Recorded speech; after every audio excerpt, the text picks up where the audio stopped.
नमस्कार दोस्तों, welcome to Bhatrais academy. This is the प्रतिदिन current affairs news discussion and today the date is 4 April 2026. हम लोग आज के सेशन में डिस्कस करेंगे करंट अफेयर्स, वैसे करंट अफेयर्स जो कि UPSC as well as APSC perspective में बहुत ही ज़्यादा इंपॉर्टेंट है. सबसे पहला बहुत इंपॉर्टेंट करंट अफेयर्स जो है ये है NCERT, जिसको रिसेंटली डिक्लेयर किया गया है एज डीम्ड यूनिवर्सिटी. अनडाउटेडली जैसे आप नॉर्मल यूनिवर्सिटीज़ में पढ़ के डिग्री हासिल करते थे, अभी NCERT भी स्पेसिफिकली वैसा ही कुछ बनने को जा रहा है, जिसमें NCERT के 6 रीजनल इंस्टीट्यूट ऑफ एजुकेशन जो क्या खुल रहा है इंडिया के डिफरेंट पार्ट्स में. Ajmer, Bhopal, Bhubaneswar, Mysore, Shillong and Umiam. Right, so in regions में बेसिकली ये खुल रहा है. सो वही बोल रहा गया दैट ये नोटिफिकेशन डेट जो था 2026 मार्च 30 का था, और ऑफ कोर्स आज हम लोग 4 अप्रैल को ये चीज डिस्कस कर रहे हैं. राइट ना, इसकी अथॉरिटी कौन है? यस, मिनिस्ट्री ऑफ एजुकेशन ही इसको ऑथोराइज करेगी.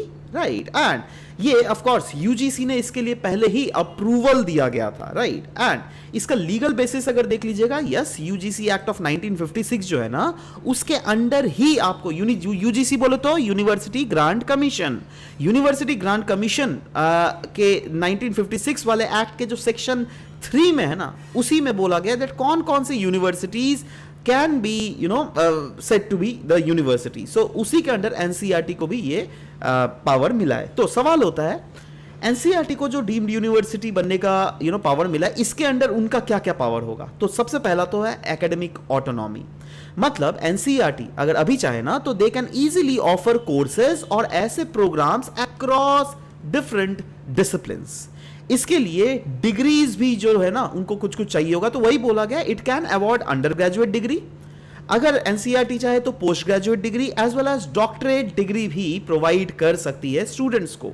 राइट, और इसमें अगर रिसर्च एंड इनोवेशंस की अगर बात करें, यस, ये इनिशिएट कर सकती है research projects and innovations across different academic programs. तो इसके अंदर कुछ कुछ मैंडेटरी कॉम्प्लायंसेस हैं जो क्या एनसीईआरटीज को मानने पड़ेंगे, जैसे यूजीसी के नॉर्म्स. जी हाँ, वही बोला गया है दैट एनसीईआरटी कोई भी प्रोग्राम क्यों ना लॉन्च करे, उनको यूजीसी का तो नॉर्म मानना ही पड़ेगा. ऐसा नहीं दैट यूजीसी के बाहर में, that is university grant commission के बाहर में, के दायरे के बाहर में रखकर आप कोई डिसीजन दे सकते हो. नो.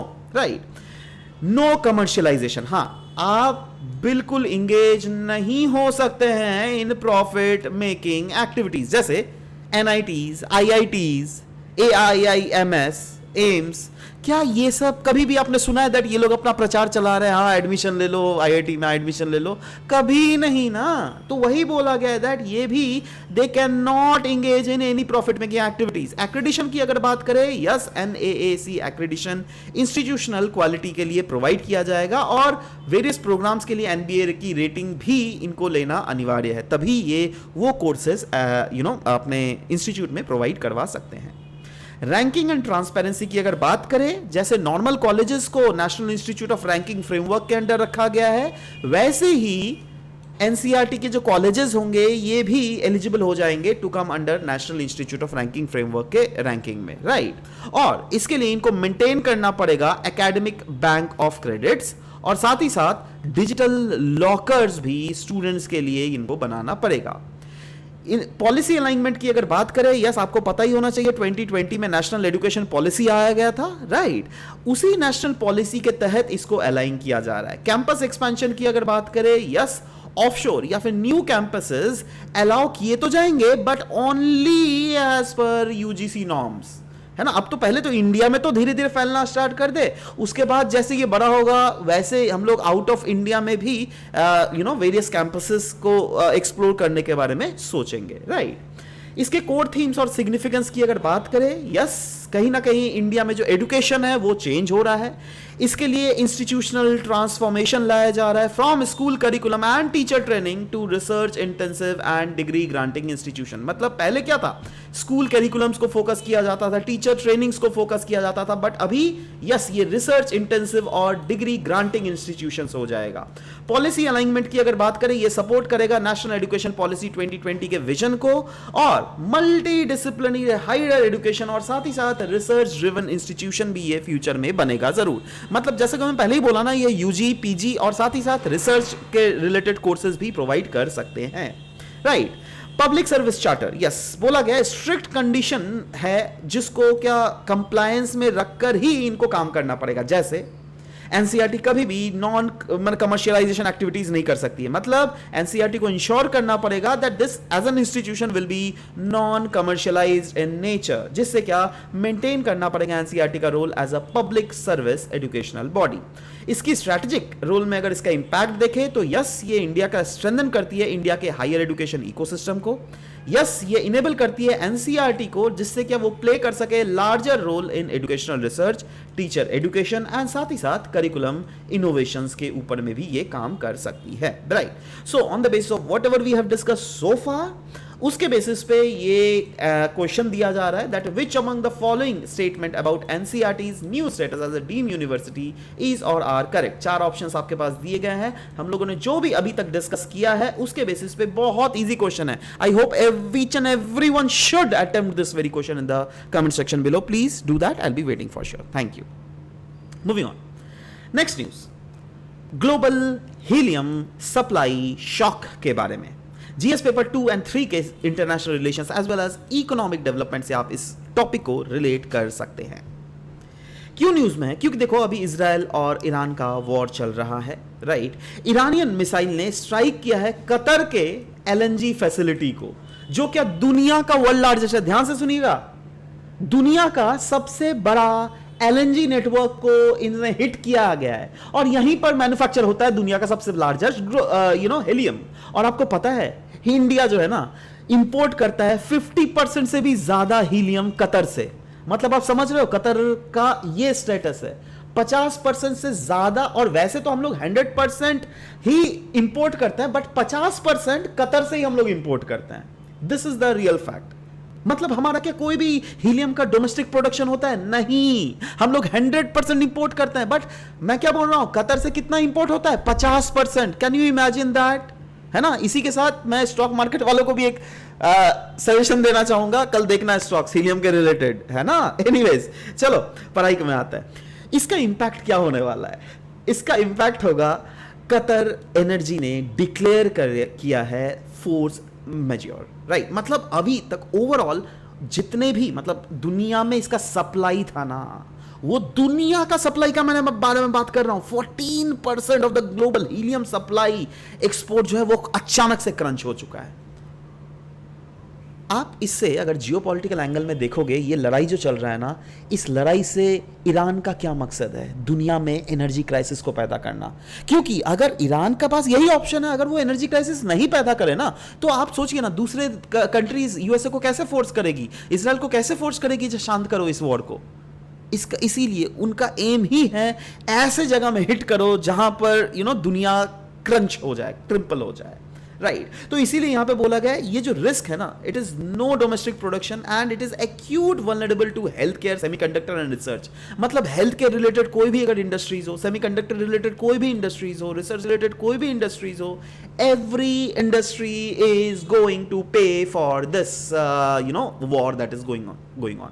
इनफैक्ट हम लोग तो पे कर ही रहे हैं। आप देखो कोई भी होटल में देखो, कुछ भी खाना खाने जाओ, सबके रेट्स बढ़े हुए हैं। आप कहीं पर भी देखो, हर जगह जो है prices they are sky rocketing, right. So what is this reason? तो चलो डिस्कस करते हैं हीलियम के बारे में। हीलियम एक इनर्ट गैस है, जो क्या इनर्ट नोबल गैस है। इनफैक्ट ये कलरलेस, ऑर्डरलेस और नॉन टॉक्सिक गैस है। मतलब ऐसा नहीं दैट अगर हीलियम गैस के ऊपर अगर बम गिर गया तो उसको लीक होने से कुछ लोग मर जाएंगे। नहीं, ऐसा नहीं है।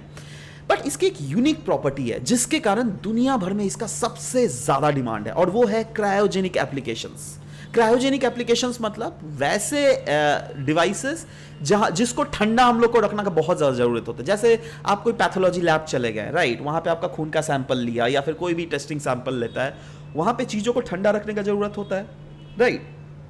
तो वही बोला गया, इसका जो बॉइलिंग पॉइंट है ना, देखो -269 degree centigrade. Can you imagine that? और इसका कोई सब्स्टिट्यूट नहीं है ना हेल्थ केयर, सेमीकंडक्टर स्पेस या फिर रिसर्च में कोई सब्स्टिट्यूट ही नहीं है। आप खुद सोचो, अगर इसका सब्स्टिट्यूट ही नहीं है तो कैसे ये रिवाइव करेगा भाई? मतलब अगर ये इसमें दुनिया में कुछ भी होता है तो it is going to impact the industries which are related to helium, global supply अगर प्री क्राइसिस अगर देख लीजिएगा, मतलब क्राइसिस से पहले, ये जो अभी लड़ाई चल रहा है उससे पहले, यूएसए लार्जेस्ट प्रोड्यूसर था। कतर जो था ना, 34% ऑफ द ग्लोबल एक्सपोर्ट जो होता था वो कतर से होता था, राइट, जिसमें रास लैफन नाम का जो ये जगह है, it is the second largest source of it, right. Algeria अगर देख लोगे वो प्रोड्यूस तो करता है बट मॉडरेट वे में प्रोड्यूस करता है, और रशिया में तो आपको पता ही है सैंक्शंस लगे हुए हैं इसलिए इनका एक्सपोर्ट्स लिमिटेड है। मतलब अभी देखो, अगर ओवरऑल प्रूफ कंट्री है ना, मतलब लो नॉर्मल जनता को जो प्रॉब्लम नहीं हो रहा होगा कहीं ना कहीं यूएसए में हो रहा होगा। यूएसए में तेल का भी कमी नहीं है, वेनेजुएला से सारा आ रहा है। यूएसए में देखो इसका प्रोडक्शन का भी कमी नहीं है। देख रहे हो, यूएसए दुनिया को तो कुआं में ढकेल दिया, खुद आराम से बल्ले बल्ले करेगा। हाँ, यूएसए को भी इंपैक्ट होगा अनडाउटेडली, अगर लड़ाई कर रहा तो सबको तो इंपैक्ट होगा ही, बट इन एंगल्स में यूएसए को कोई प्रॉब्लम्स नहीं होगा। Can you see that? India का अगर हीलियम वल्नरेबिलिटी की अगर बात करें, यस, इंडिया 100% रिलायंट है ऑन इंपोर्ट, जिसमें 50% से ज्यादा तो हम लोग कतर से इंपोर्ट करते हैं। डोमेस्टिक प्रोडक्शन अगर देख लीजिएगा, वैसे कहीं ना कहीं ट्रेस इसको किया जा सकता है फ्रॉम वेस्ट बंगाल या फिर Jharkhand, but 0.2% of the economic threshold ही सिर्फ झारखंड प्रोड्यूस करता है ना। और अभी भी अगर कमर्शियली यहां से अगर एक्सप्लोर करने जाए ना हम लोग, आज 5 से 10 साल लग जाएगा भाई, तब तक क्या रुकोगे, है ना। इन्वेंट्री भी अगर देख लीजिएगा, हमारे पास सिर्फ 7 से 10 दिन का ही इन्वेंट्री है। क्यों? क्योंकि yes, high ball of rate होता है इसका, जल्दी से खत्म हो जाता है, and it is essentially just in time supply. मतलब ये जस्ट इसको ऐसा कैसा ना, इसको इन टाइम ही हम लोग इंपोर्ट करते हैं और जल्दी से यूज कर लेना पड़ेगा हम लोग को, ऐसा है। इसको अगर ज्यादा देर तक रख दोगे तो वो धीरे धीरे खत्म हो जाएगा।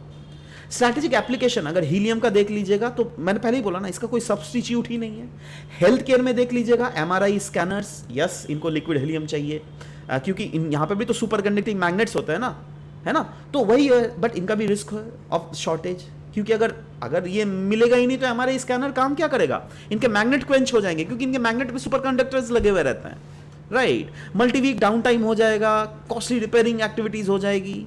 इनोवेशंस की अगर बात करें, yes, Fuji film has developed a zero helium MRI, but adoption is limited in India.